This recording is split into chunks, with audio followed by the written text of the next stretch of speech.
நம்முடைய கரூர் மாவட்டத்தை பொறுத்தவரை இந்த 5 ஆண்டுகளில் நான் நினைத்து பார்த்திட முடியாத வகையில், குறிப்பாக நான் தனிப்பட்ட முறையில் திரும்பி பார்த்தா இந்த அளவுக்கு நாம் இந்த 5 ஆண்டுகளில் பயணம் செய்திருக்கிறோமா என்ற இடையில ஒரு 1.25 வருஷம் வீணா போச்சு. அது இருந்தாலும் கூட இந்த 5 ஆண்டுகளில் இந்த அளவிற்கு நம்முடைய கரூர் மாவட்டத்திற்கு திட்டங்களையும் நிதிகளையும் முதலமைச்சர்கள் வழங்கியிருக்கிறார்கள் என்று சொன்னால், சில நேரங்களில் முதலமைச்சர் அலுவலகத்தில் உட்காந்து பேசும்போது அங்கே இருக்கக்கூடிய அதிகாரிகள், அமைச்சர்கள் என்ன சொல்லுவாங்கன்னா, கடல் இல்லைப்பா அவங்க ஊரில் இருந்திருந்தா நீ அதுக்கு துறைமுகம் கேட்டிருப்ப அப்படின்னு சொல்லக்கூடிய அளவிற்கு நாம் தொடர்ந்து முதலமைச்சர்கள் வைக்கக்கூடிய கோரிக்கைகளை, அதற்கான நிதிகளை தந்து திட்டங்களை தொடர்ந்து வழங்கி கொண்டிருக்கின்றன. அந்த வகையில் இந்த மினி டைடல் பார்க்கை பொறுத்தவரை நம்முடைய கரூர் மாவட்டத்திற்கு ஒரு சிறப்பு திட்டமாக முதலமைச்சர்கள் வழங்கியிருக்கின்றார்கள்.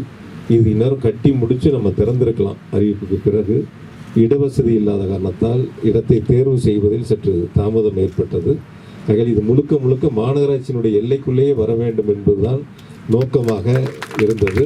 ஆகையால் இப்பொழுது மாநகராட்சி எல்லைக்குள்ளேயே இந்த டைடல் பார்க் அமைந்திருக்கின்றன. ஆகையால் வந்திருக்கக்கூடிய, பொதுவாக நம்முடைய கரூர் மாவட்டத்தை பொறுத்தவரை இந்த ஐடி டிபார்ட்மெண்ட்டில் ஐடியில் தொழிலை செய்யக்கூடிய அனைவருக்கும் இந்த திட்டம் என்பது ஒரு சிறப்பு திட்டமாக அமையும் என்பதில் எந்த விதமான மாற்று கருத்தும் இல்லை.